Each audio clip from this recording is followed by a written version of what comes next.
जय हिंद प्यारे बच्चों, आप सब कैसे हैं।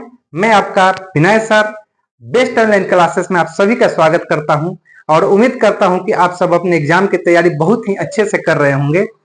और आज का जो हमारा सेशन है वो अर्थव्यवस्था।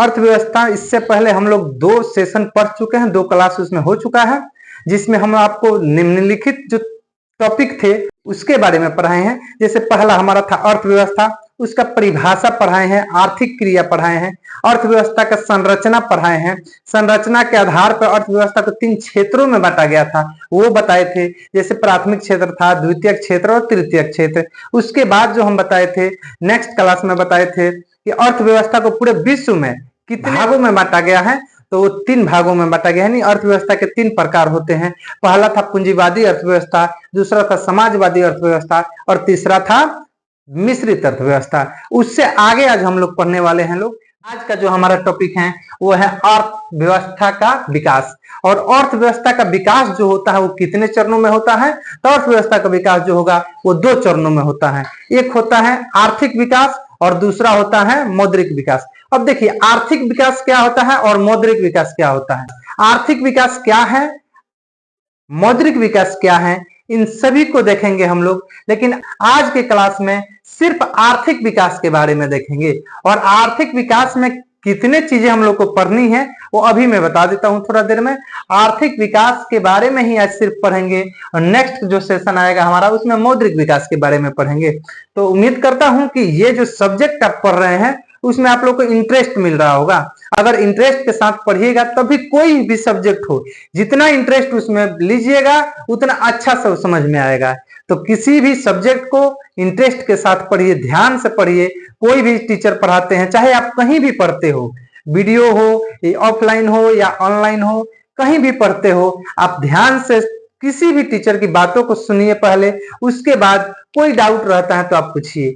तो चलिए स्टार्ट करते हैं आर्थिक विकास। और आर्थिक विकास में समझते हैं कि आर्थिक विकास में आज का जो हमारा सेशन है इसके अंतर्गत यानी आर्थिक विकास के अंतर्गत क्या क्या चीजें हम लोग को पढ़नी है। तो देखिए सबसे पहले आर्थिक विकास के अंतर्गत हम लोग को पढ़नी है कि इसका परिभाषा तो पढ़ना ही है कि आर्थिक विकास किसे कहते हैं। और इसका परिभाषा जो है अलग अलग अर्थशास्त्रियों ने अलग अलग परिभाषा इसका दिया है। तो कोई इसका फिक्स परिभाषा नहीं है, इसलिए अलग अलग अर्थशास्त्री जो है अलग अलग इसका परिभाषा दिए हैं, उसी के अनुसार हम लोग एक आध दो परिभाषा इसका देख लेंगे। तो चलिए सबसे पहले इसका परिभाषा पढ़ेंगे लोग। परिभाषा के बाद इसमें एक आता है समावेशी विकास, यानी इसी के अंतर्गत हम लोग को पढ़ना है समावेशी विकास के बारे में। समावेशी विकास के बाद हम लोग को पढ़ना है सतत विकास के बारे में। सतत विकास के बाद देखेंगे हम लोग नेक्स्ट हमारा सतत विकास के बाद आर्थिक नियोजन देखेंगे। आर्थिक नियोजन क्या है, इसमें क्या क्या चीजें होती हैं, वो सभी चीजें बताएंगे हम। आर्थिक नियोजन के बाद इसी में हम लोग को पढ़ना है योजना आयोग। योजना आयोग के बाद इसी में हम लोग को पढ़ना है पंचवर्षीय योजना। पंचवर्षीय योजना। तो इन सभी टॉपिक को आज के सेशन में हम लोग कंप्लीट करने वाले हैं लोग। तो चलिए आर्थिक विकास से शुरू करते हैं, इसके परिभाषा से शुरू करते हैं कि आर्थिक विकास किसे कहते हैं और इसका परिभाषा कैसे लिखा जाता है। ये क्वेश्चन आप लोगों को बहुत इंपॉर्टेंट है। इसमें एक और चीज छूट गया था, आर्थिक विकास और वृद्धि में अंतर भी हम लोग देखेंगे। आर्थिक विकास और वृद्धि में अंतर भी देखेंगे, क्योंकि ये क्वेश्चन आप लोग का पूछा जाता है बोर्ड एग्जाम में। कई बार ये क्वेश्चन पूछा गया है कि आर्थिक विकास और आर्थिक वृद्धि में क्या अंतर है। तो चलिए आर्थिक विकास को शुरू करते हैं। नेक्स्ट सेशन में हम लोग मौद्रिक विकास देखेंगे। तब तक मैं इसको थोड़ा इरेज कर लूं, उसके बाद आर्थिक विकास पे आता हूं। तो चलिए हम समझते हैं और आर्थिक विकास का परिभाषा क्या है। और देखिए आर्थिक विकास का परिभाषा जो है इसके अलग अलग अर्थशास्त्रियों ने इसका अलग अलग परिभाषा दी है, इसका कोई फिक्स परिभाषा नहीं है। तो देखते हैं प्रोफेसर मेयर एंड वाल्डिन के अनुसार क्या था, ये इसका परिभाषा क्या दिया गया है। तो देखिए जैसे कि यहाँ पर देख पा रहे हैं आप, पहले मैं इसलिए लिख दिया हूं ताकि ज्यादा समय न लगे। और देखिए यहाँ पे दे रहा है कि यह का मतलब क्या हुआ बाबू, यह का मतलब हुआ आर्थिक विकास। यानी यह एक ऐसी प्रक्रिया है, प्रक्रिया का मतलब क्रिया यानी जो काम है वो, तो यह एक ऐसी प्रक्रिया है, प्रक्रिया का मतलब प्रोसेस होता है, जिसके द्वारा दीर्घकाल में, यहाँ पे दीर्घकाल की बात करें तो दीर्घकाल का अर्थ हो जाएगा लंबे समय के लिए। लंबे समय में या लंबे समय के लिए यहाँ पे दे सकते हैं, लंबे समय में। यानी यह एक ऐसी प्रक्रिया है जिसके द्वारा दीर्घ काल में किसी देश की अर्थव्यवस्था की राष्ट्रीय आय में वृद्धि होती है। अब देखिए, यानी क्या होता है कि यह एक प्रक्रिया है, आर्थिक विकास जो है वो क्या है, एक प्रक्रिया है जिसके द्वारा क्या होता है, दीर्घ काल में किसी देश के अर्थव्यवस्था की राष्ट्रीय आय में वृद्धि होती है। अब देखिए यहाँ पे एक शब्द है राष्ट्रीय आय। राष्ट्रीय आय क्या होता है मैं आपको बताऊंगा, नेक्स्ट चैप्टर जो है उसमें प्रति व्यक्ति आय, राष्ट्रीय आय, इन सब के बारे में पढ़ना है। फिलहाल आप समझ लीजिए, राष्ट्रीय आय का मतलब होता है कि किसी देश की जनसंख्या जो है, जितनी भी जनसंख्या है और उन जनसंख्या का जो भी आय होगा उनका योग को हम क्या कहेंगे, राष्ट्रीय आय कहेंगे। यानी जितने भी लोग हैं किसी देश में, उन लोग का जो भी आय है, उस आय को अगर सभी आयों को हम जोड़ दें तो वही हमारा क्या कहलाएगा बाबू, राष्ट्रीय आय कहलाएगा। तो यहाँ पे आप समझ गए होंगे राष्ट्रीय आय क्या होता है। तो वही बोल रहा है, यानी बाल्डविन और मेयर साहब का कहना था कि आर्थिक विकास जो है एक प्रक्रिया है जिसके द्वारा क्या होता है, जिसके द्वारा देश के, यानी कोई भी देश हो, जरूरी नहीं है कि हम प्रॉपर किसी देश का बात कर रहे हैं, कोई भी देश हो जिसका अर्थव्यवस्था क्या कहलाता है, यानी दीर्घ काल में उस देश के अर्थव्यवस्था का राष्ट्रीय आय में क्या होता है, वृद्धि होता है, वही हमारा क्या कहलाएगा, आर्थिक विकास कहलाएगा। तो ये जो डिफिनेशन था ये किनके अनुसार था, प्रोफेसर मेयर एंड बाल्डविन के अनुसार था। नेक्स्ट देखते हैं प्रोफेसर स्टोव। प्रोफेसर स्टोव के अनुसार जो था क्या ये परिभाषा दिए थे, यानी प्रोफेसर स्टोव ने अपने परिभाषा क्या दिए थे आर्थिक विकास की। तो ये बोल रहे हैं कि यह श्रम शक्ति में, यह यानी आर्थिक विकास, श्रम शक्ति में वृद्धि की दर, यहाँ पे याद रखिएगा, वृद्धि की दर तथा जनसंख्या में वृद्धि की दर के बीच का संबंध है। यानी आर्थिक विकास जो है वो श्रम शक्ति यानी श्रम का मतलब आप समझते होंगे, मजदूरी करने वाला जो है व्यक्ति होते हैं, श्रम शक्ति उसको बोला जाता है, यानी मजदूरी करने वाला का जो शक्ति है। तो यह श्रम शक्ति में वृद्धि की दर, यानी श्रम शक्ति में जो भी वृद्धि है और जनसंख्या में जो वृद्धि है उसके दर के बीच का जो संबंध है उसे ही हम क्या कहते हैं, आर्थिक विकास कहते हैं। और ये किसके अनुसार था, तो प्रोफेसर स्टोव के अनुसार था। तो ये उम्मीद करता हूं ये आप समझे होंगे कि आर्थिक विकास क्या होता है, आर्थिक विकास और आर्थिक वृद्धि में क्या अंतर है। ये आपका ज्यादा क्वेश्चन नहीं पूछता है, बार बार ये क्वेश्चन पूछा गया है, लेकिन इसको 2 नंबर में पूछेगा, शॉर्ट टाइप में, लघु उत्तरी में, अति लघु उत्तरी में पूछता है ये क्वेश्चन कि आर्थिक विकास और आर्थिक वृद्धि में क्या अंतर है उसको बताएं। तो चलिए आर्थिक विकास और आर्थिक वृद्धि में अंतर एक बार देख लेते हैं, ज्यादा नहीं एक ही पॉइंट देखेंगे क्योंकि यहाँ पे क्रैश कोर्स चलाया जा रहा है और क्रैश कोर्स के माध्यम से जो भी इंपॉर्टेंट टॉपिक हैं वो सभी टॉपिक को कवर कराया जा रहा है। तो अभी तक आप हमारे चैनल बेस्ट ऑनलाइन क्लासेस को सब्सक्राइब नहीं किए हैं तो उस चैनल को सब्सक्राइब कर लें और बेल आइकन को जरूर दबा दें, और अपने ग्रुप में जो भी आपके साथी हैं, दोस्त हैं, उन सभी ग्रुप में इस वीडियो को शेयर जरूर करें ताकि उनकी भी तैयारी अच्छी हो सके और एग्जाम जो है अच्छे अंक से पास कर सके। तो चलिए देखते हैं नेक्स्ट हमारा आर्थिक विकास और आर्थिक वृद्धि। देखिए यहाँ पे अगला हमारा टॉपिक क्या है, आर्थिक विकास तथा आर्थिक वृद्धि में अंतर। तो यहाँ पे एक ही या 2 लाइन हम देख लेते हैं कि आर्थिक विकास क्या है और आर्थिक वृद्धि क्या है, इसमें अंतर क्या है। तो चलिए इसको देख लेते हैं पॉइंट के माध्यम से। एक तरफ हम लिख देते हैं आर्थिक विकास और दूसरी तरफ हमारा यहीं पे लिख देते हैं विकास। विकास का मतलब आप समझिएगा आर्थिक विकास, विकास, और यहाँ पे लिख देते हैं वृद्धि, यानी आर्थिक विकास और आर्थिक वृद्धि। यहाँ पे हम अपना देख लेते हैं कि क्या होगा आर्थिक विकास। देखिए आर्थिक विकास में क्या होता है, आर्थिक विकास जो है यहाँ पे लिख देते हैं इसका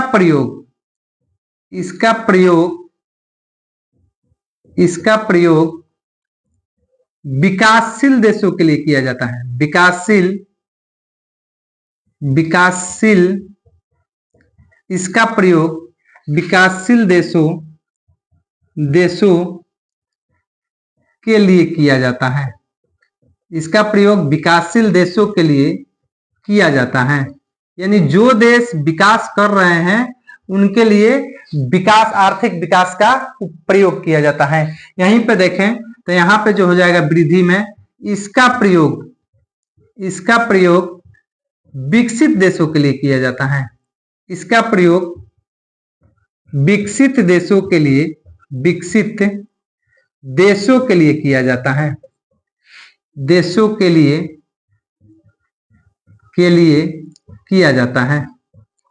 किया जाता है।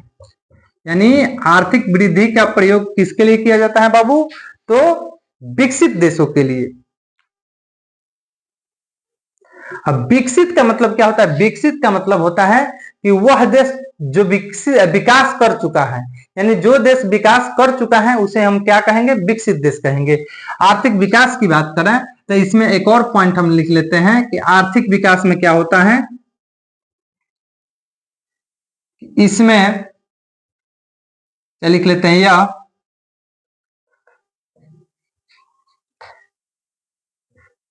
जीवन पर्यंत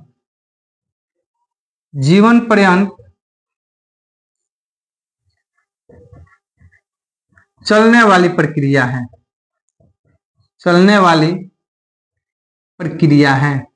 यह जीवन पर्यंत चलने वाली प्रक्रिया है।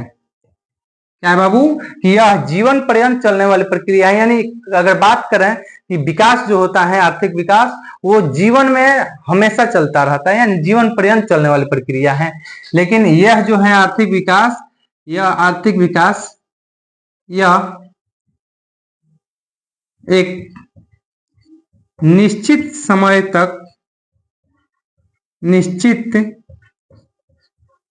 तक कार्यरत होता है।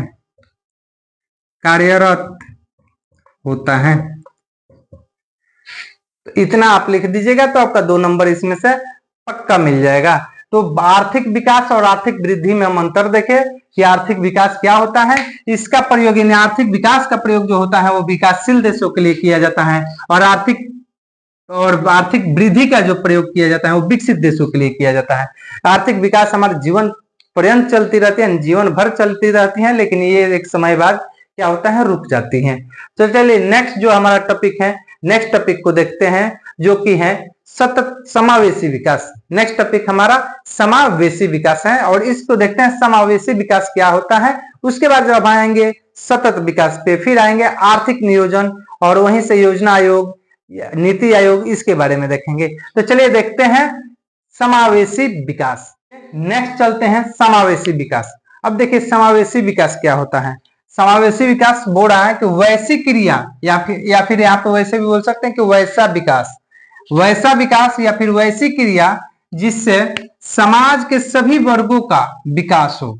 यानी वैसी क्रिया जिसको करने से समाज के सभी वर्गों का विकास हो, उसे हम क्या कहेंगे? समावेशी विकास कहते हैं।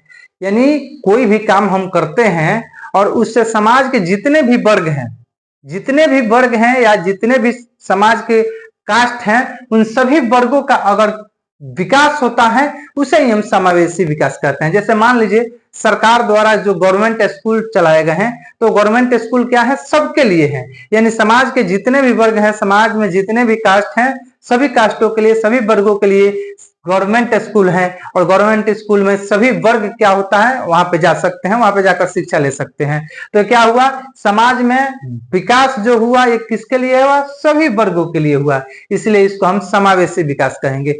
तो चलिए प्यारे बच्चों, अब अगला टॉपिक देखते हैं। अगला टॉपिक जो हमारा है योजना आयोग यानी प्लानिंग कमीशन। और योजना आयोग के बारे में देखते हैं कि इसका गठन सबसे पहले कब हुआ था। तो योजना आयोग का गठन, यहाँ पे गठन की बात करें तो गठन जो हुआ था 15 मार्च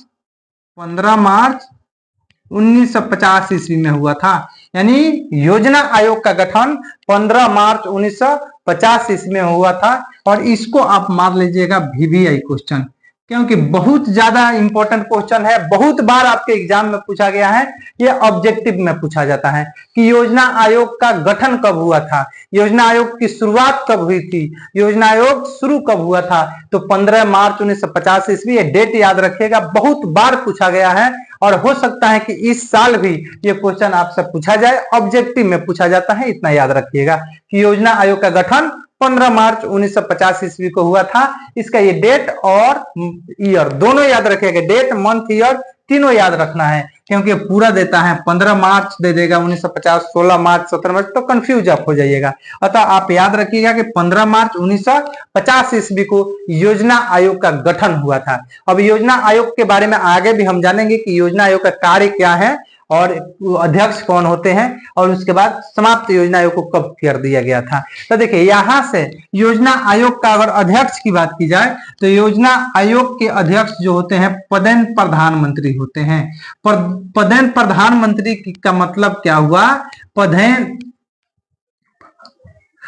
प्रधानमंत्री का मतलब होता है कि जिस समय आयोग की बात की जा रही है, ये आयोग जिस समय है, इस आयोग का जिस समय बात की जा रही है उस समय प्रधानमंत्री कौन है? वही होते हैं पदेन, यानी जो प्रधानमंत्री उस समय पद पे होते हैं, यानी जो व्यक्ति उस समय प्रधानमंत्री के पद पे होते हैं वही योजना आयोग के क्या होते हैं जी? अध्यक्ष होते हैं। तो उस समय 1950 ईस्वी की बात करें तो 1950 ईस्वी में आप सभी को पता होना चाहिए कि 1950 ईस्वी में हमारे देश के प्रधानमंत्री कौन थे, यानी पीएम कौन थे, प्राइम मिनिस्टर कौन थे। तो हमको पता है, हम सभी लोग को पता है कि 1947 में हमारा देश आजाद हुआ, यानी अंग्रेजों से लगभग 200 वर्षों तक गुलामी करने के बाद हम 1947 ईस्वी में आजाद हुए। उसके बाद 1950 ईस्वी में कौन प्रधानमंत्री बना था? तो आप बता सकते हैं कि उस समय जो प्रधानमंत्री थे वो थे पंडित जवाहरलाल नेहरू। पंडित जवाहरलाल नेहरू। यहां से हमारे ये भी टॉपिक जो था, क्वेश्चन था कि योजना आयोग का अध्यक्ष, ये भी क्लियर हुआ, पंडित जवाहरलाल नेहरू। यानी पंडित जवाहरलाल नेहरू जो थे वो योजना आयोग के प्रथम अध्यक्ष थे। प्रथम अध्यक्ष क्यों बोल रहे हैं? यहाँ पे प्रथम अध्यक्ष लिख दे रहे हैं। प्रथम अध्यक्ष इसलिए बोल रहे हैं कि योजना आयोग की शुरुआत तो हम लोग का 1950 में हुआ था, और जब शुरुआत हुआ था 1950 में तो उस समय 1950 ईस्वी में जो भारत के प्रधानमंत्री थे वो थे पंडित जवाहरलाल नेहरू, इसलिए प्रथम अध्यक्ष हो जाएंगे पंडित जवाहरलाल नेहरू। इसको भी आप VVI बना सकते हैं, क्योंकि ये भी जो क्वेश्चन है बहुत बार आपके ऑब्जेक्टिव में पूछा गया है। ऑब्जेक्टिव में पूछा गया है कि योजना आयोग के प्रथम अध्यक्ष कौन थे जी?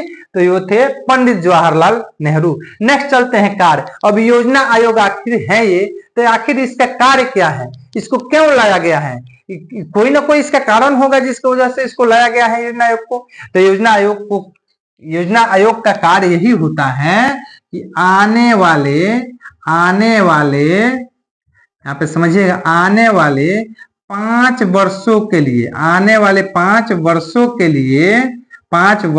लिए योजना बनाना, 5 वर्षों के लिए योजना बनाना, यही इसका काम होता है, यही इसका काम होता है। यानी योजना आयोग का कार्य क्या होता है कि मान लीजिए कि कोई सरकार, किसी भी पार्टी का सरकार बना है, तो सरकार के लिए क्या करेगी? वो 5 साल तक, आपको भी पता है कि कोई सरकार बनता है तो 5 साल तक वो सरकार चलती है। तो सरकार बनने के बाद वो सरकार कौन कौन से काम करेगी, वो कैसे काम करेगी, वो सभी के सभी योजना बनाना किसका काम है? योजना आयोग का काम है। तो योजना आयोग क्या कार्य करता है कि चुनाव के बाद जैसे ही 5 साल आते हैं तो 5 साल के लिए वो क्या करती है? योजना आयोग योजना बनाती है कि किस हिसाब से ये सरकारें चलेंगी। चलिए उसके बाद देखते हैं इसको समाप्त कब किया गया। तो 2014 में इसको, यानी योजना आयोग को क्या कर दिया गया बाबू? समाप्त कर दिया गया। कब किया गया? 2015 में। समाप्त वाला पूछा नहीं है, लेकिन हो सकता है पूछ दे, इसलिए आपको बता दे रहे हैं कि 2014 में इसको क्या किया गया? समाप्त कर दिया गया योजना आयोग को। और समाप्त किसके द्वारा किया गया तो ये भी आपको बता रहे हैं। देखिए 2014 में इसको शुरू कब किया गया था? 15 मार्च 1950 ईस्वी को। उस समय अध्यक्ष कौन थे? उस समय पंडित जवाहरलाल नेहरू अध्यक्ष थे, इसलिए प्रथम अध्यक्ष योजना आयोग को कौन हुए? तो योजना आयोग का प्रथम अध्यक्ष पंडित जवाहरलाल नेहरू हुए। इसके बाद यहाँ पर अगर हम बात करें कि समाप्त किया गया 2014 में, तो आप सभी को पता होगा कि 2014 में उस समय भारत के प्रधानमंत्री जो नए बने थे वो थे श्री नरेंद्र मोदी। तो श्री नरेंद्र मोदी के द्वारा, किनके द्वारा? तो श्री नरेंद्र मोदी के द्वारा क्या किया गया? योजना आयोग को समाप्त कर दिया गया। कब? 2014 में। तो यहाँ पे लिख देते हैं श्री नरेंद्र मोदी। श्री नरेंद्र मोदी क्वेश्चन आपसे पूछ दे अगर, श्री नरेंद्र मोदी क्वेश्चन आपसे पूछ दें कि योजना आयोग को समाप्त किया गया उस 2014 ईस्वी में, उस समय भारत के प्रधानमंत्री कौन थे? तो श्री नरेंद्र मोदी हो जाएंगे। या फिर ऐसे इस क्वेश्चन को घुमा सकता है कि श्री नरेंद्र मोदी की अध्यक्षता में योजना आयोग को कब समाप्त किया गया? तो 2014 में। याद रखिएगा कि 2014 में जब योजना आयोग को समाप्त किया गया, उस समय योजना आयोग के अध्यक्ष कौन थे? तो उस समय थे श्री नरेंद्र मोदी। क्योंकि उस समय 2014 की बात की जा रही है, तो 2014 में जो पद पे यानी प्रधानमंत्री के पद पे जो विराजमान थे वो थे श्री नरेंद्र मोदी। इन्होंने ही क्या किया? योजना आयोग को समाप्त कर दिया, यानी शब्द को हटा दिया और इसके जगह पर इन्होंने क्या किए? नीति आयोग लाए। यानी योजना आयोग के जगह पर इन्होंने नीति आयोग लाए। नीति आयोग की शुरुआत की बात की जाए तो ये जनवरी, बस डेट नहीं पूछता है इसमें, जनवरी 2015 में। यानी जैसे ही एक साल लग गया इसको, जैसे ही हमारा योजना आयोग समाप्त हुआ था, उसके एक साल बाद कौन ला दिए? नरेंद्र मोदी जी क्या किए? नीति आयोग का गठन कर दिए। और नीति आयोग का गठन कब किए? जनवरी 2015 में। अब देखिए यहां से अगर अध्यक्ष की बात की जाए तब नीति आयोग के अध्यक्ष कौन है? तो 2015 में प्रधानमंत्री कौन थे? तो आप सभी को पता है कि 2014 में जो प्रधानमंत्री नरेंद्र मोदी थे, तो 15 में वही होंगे। क्यों? क्योंकि चुनाव जो होता है तो 5 साल के लिए होता है चुनाव। तब जब प्रधानमंत्री 2014 में नरेंद्र मोदी बने थे, तो उस समय 2019 तक प्रधानमंत्री रहेंगे। तो अतः यहाँ पे बोल सकते हैं कि नीति आयोग के अध्यक्ष, प्रथम अध्यक्ष यहाँ पे बोल सकते हैं कि नीति आयोग के प्रथम अध्यक्ष कौन थे? तो यहाँ पे नीति आयोग के प्रथम अध्यक्ष हम बोल सकते हैं कि कौन थे जी? तो उस समय नीति आयोग के 2015 में जो अध्यक्ष थे वो थे श्री नरेंद्र मोदी। अगर अभी आप लोग से पूछा जाए कि नीति आयोग के अध्यक्ष कौन है, आप सब कमेंट बॉक्स में इसका जवाब जरूर दीजिएगा कि नीति आयोग के अध्यक्ष कौन है। आप सब इस क्वेश्चन का जवाब आप लोग कमेंट बॉक्स में जरूर दीजिएगा। नीति आयोग के अभी जो है वर्तमान समय में यानी 2025 में अध्यक्ष कौन है? इसका आंसर आप लोग कमेंट बॉक्स में जवाब इसका जरूर दीजिएगा। चलिए नेक्स्ट टॉपिक देखते हैं, पंचवर्षीय योजना। पंचवर्षीय योजना का मतलब होता है, पंचवर्षीय योजना यानी वही मतलब हुआ कि 5 वर्षों के लिए योजना बनाना। ये कौन करता है? योजना आयोग करता है, उसी को पंचवर्षीय योजना कहा जाता है। अब देखिए 1950 में योजना आयोग का गठन हुआ था और पहली पंचवर्षीय योजना कब लागू हो गई थी जी? तो पहली पंचवर्षीय योजना 1951 से 1956 तक चली थी। यानी ये पहली पंचवर्षीय योजना थी, 1951 से 1956 तक चली थी। क्यों? क्योंकि 50 में तो इसका गठन हुआ था योजना आयोग का ना। अब योजना आयोग क्या किया कि पंचवर्षीय योजना बनाना शुरू किया। तो पहली पंचवर्षीय योजना यानी गठन होने के एक साल बाद 1951 में बनाया। और हम लोग को पता है कि 5 वर्षों के लिए योजना बना जाता था, यानी 5 वर्षों के लिए ये योजना जो था बनाया जाता था। तो पहली पंचवर्षीय योजना 1951 से 56 तक चली। दूसरी पंचवर्षीय योजना की बात करें तो 1956 से, यहाँ पे आप लिख सकते हैं 1956 से 5 साल इसमें ऐड कीजिए आप, तो 1961 तक चलेगी। तृतीय की बात करें तो 1961 से 5 वर्ष ऐड कीजिएगा तो 1966 तक चलेगी। ऐसे ही हमारा जो चौथी पंचवर्षीय योजना, 5वीं, 6ठी, 7वीं, 8वीं, ऐसे करते करते 11वीं पंचवर्षीय योजना जो जाएगी वो आपकी जाएगी 2007 से लेकर के 2012 तक। 2007 से 2012 तक हमारी 11वीं जो पंचवर्षीय योजना थी उसका समय काल था। 12वीं की बात करें तो 2012 से लेकर के 2000 इसमें हम क्या करेंगे 5 साल ऐड करेंगे तो 2017 तक हो जाएगा। 12 से 17 तक हमारा 12वीं पंचवर्षीय योजना चली। नेक्स्ट 13वीं की बात करें तो 2017 से लेकर के 2022 तक जो थी हमारी 13वीं थी। और लास्ट बात करें 14वीं की तो 2022 से लेकर के इसमें 5 साल ऐड करेंगे तो 2027 तक हमारा 14वीं पंचवर्षीय योजना हो जाएगी। तो यहां से अभी देख पा रहे हैं आप कि हम लोग अभी जो पंचवर्षीय योजना चल रहा है वो कौन सी पंचवर्षीय योजना है जी? तो 14वीं पंचवर्षीय योजना है। पहली पंचवर्षीय ये भी पूछा जाता है क्वेश्चन, इंपॉर्टेंट इस पे मार लीजिएगा, ये मस्ट आई यानी मस्ट VVI क्वेश्चन है, मस्ट इंपॉर्टेंट क्वेश्चन है कि पहली पंचवर्षीय योजना पहली पंचवर्षीय, दूसरी नहीं पूछा जाता है, पहली पूछा जाता है। पहली पंचवर्षीय योजना का समय क्या था? तो 1951 से 1950 ईस्वी पहला पंचवर्षीय योजना था। दूसरा 1956 से 61, यानी 5-5 साल का गैप रहता है। बाकी जो हमारा अभी 2027 तक जो पंचवर्षीय योजना है वो कौन है? 14वीं पंचवर्षीय योजना है। तो आज का जो हमारा सेशन था ये आर्थिक विकास यहाँ पे समाप्त हुआ। यानी अभी हम लोग आर्थिक विकास पढ़ रहे थे, और आर्थिक विकास के बाद जो हमारा दूसरा चैप्टर था, जो हमारा दूसरा टॉपिक था, वो था मौद्रिक विकास। तो आज जैसे हम आपको आर्थिक विकास खत्म किए हैं, नेक्स्ट क्लास में मौद्रिक विकास को भी समाप्त करेंगे। उसके बाद कुछ कुछ टॉपिक बचेंगे, जैसे बिहार की स्थिति सबसे लास्ट में हम लोग को पढ़ना है, यानी बिहार के पिछड़ेपन का कारण क्या है, बिहार के पिछड़ेपन को दूर कैसे किया जा सकता है, मानव माप एवं सूचकांक पढ़ेंगे। उसके बाद मानव ह्यूमन रिपोर्ट पढ़ेंगे। तो 2-3-4 टॉपिक और बचा हुआ है। उसके बाद ये जो हमारा चैप्टर है वो समाप्त हो जाएगा। तो चलिए पहला चैप्टर अभी हम लोग पढ़ रहे हैं कि पहला चैप्टर का नाम क्या है बाबू? तो पहले चैप्टर का नाम जो है वो है अर्थव्यवस्था एवं इसके विकास का इतिहास। आप लोग बुक पढ़िएगा, बुक देखिएगा, ये सारी की सारी चीजें मिलेंगी। इसमें कुछ अलग किया गया है ताकि आप लोगों को पढ़ने में आसानी हो। इसको थोड़ा सा शब्द जो है वो छोटा किया गया है, शब्द को आसान बनाया गया, जो भी हार्ड शब्द था उसको आसान बनाया गया है ताकि आप लोगों को पढ़ने में कोई कठिनाई ना हो।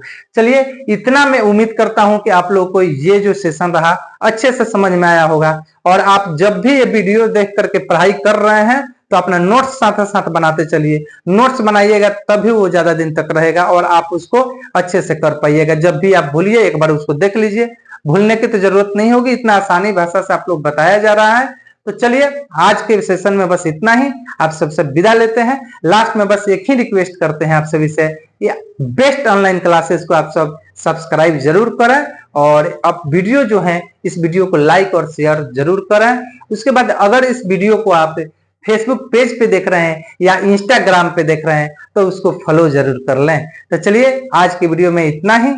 Thank you so much.